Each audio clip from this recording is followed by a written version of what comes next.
Talofa, Malele, Bula, and welcome to Season 5, Episode 46 of Breakfast Bites by TEIVOVOsports.com, a wrap of Pasifika People sports news on a sunny and bright Friday morning, 19 May 2023. Coming to you with tons of hanisi from the 180th meridian in the middle of the Pacific Ocean. In rugby, Twickenham hosts the London Sevens from tomorrow, final tournament of the HSBC World Rugby 7 Series 2023, where New Zealand will be crowned series champions, and the last qualification spot for the Paris 2024 Olympic Games will be decided with Australia holding a 9-point cushion over Samoa and South Africa. More on rugby and the power of sports in my new background buzz segment at the end. In Rugby League, the Panthers bashed the Broncos 15-4 on the back of another masterclass from Nathan Cleary to jump out Brisbane on the NRL ladder after a frantic start to Indigenous Round.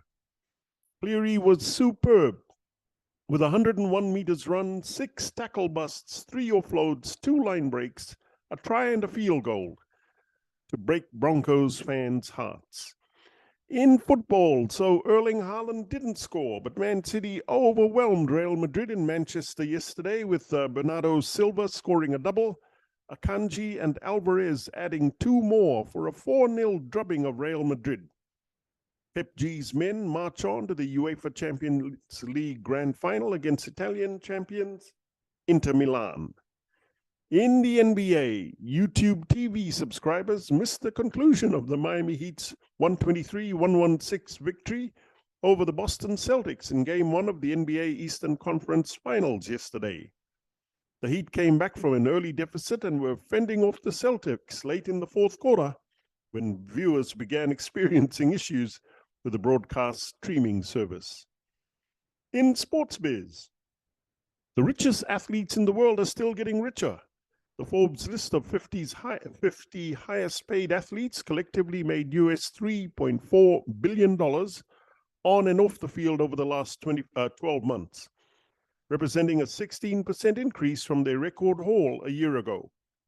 Not surprisingly, football's attacking trident leads up the top 10 list of Forbes highest paid athletes, with Cristiano Ronaldo on 136 million US, Lionel Messi, US 130 million, and Kylian Mbappe on 120 million US. LeBron James at 119 million US is the richest American athlete in the top 10. Finally, in boxing, Kiwi Nigerian UFC superstar Israel Adesanya expects to fight Robert Whittaker for the UFC middleweight title in Sydney this September, and wants their trilogy showdown to be held outdoors at an NRL stadium. In a huge boost for Australian fight fans, UFC 293 has been confirmed for Sydney on 10 September, with the venue to be confirmed. Only last month, UFC Prez Dana White said Adesanya would headline the Sydney blockbuster.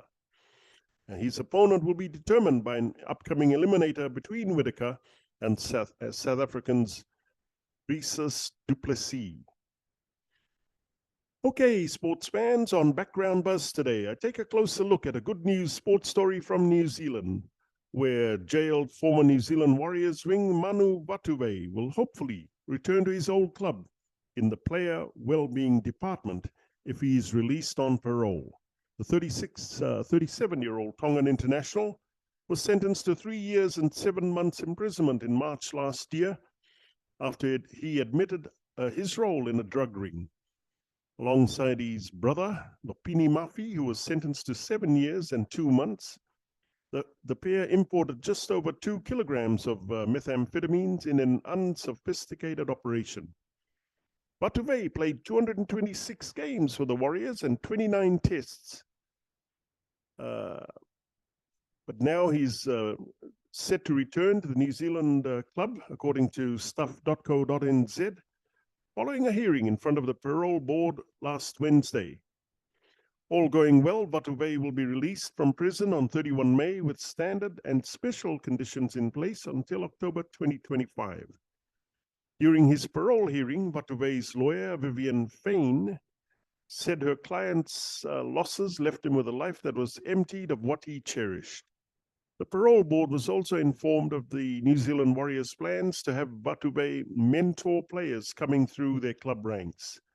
Here's an insight into pressures from the media and personal life struggles and pitfalls, Spain said. New Zealand Warriors Chief Executive Officer Cameron George also confirmed he would return to the club. Yes, he's done wrong and made mistakes. He's paid for that. Our position now is being a part of his rehabilitation, and hopefully his story can have a positive impact on some of our young aspiring athletes, George said. Batuve will once again face the patrol board in November for a progress hearing with conditions in place he must follow. The former wing must reside at a set address, not contact any gang members or his brother, and not consume or possess drugs and alcohol. This story cuts close to the heart for me, going way back to 1994, just 2 years after rugby league was established in Fiji, and Papua New Guinea, celebrating 40 years of the game being played there, invited the Fiji Mbati to play them in Port Moresby. After picking our Fiji squad and applying for visas to transit through Brisbane Airport to PNG, we were shocked when the application for 2 players were rejected. We appealed directly to the Australian High Commissioner, Susan Boyd, for help, only to be stunned and stumped by the revelations that one of the rejected applications had 52 previous convictions, starting with manslaughter. And the other one had, among other charges, a conviction for armed bank robbery. Thankfully, we managed to fly them to Port Moresby through the Solomon Islands.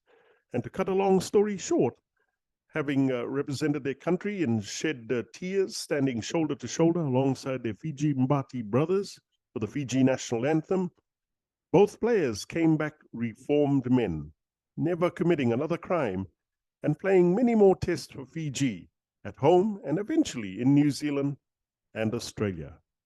And that's a wrap. TEIVOVOsports.com, I'm Calden Kamea.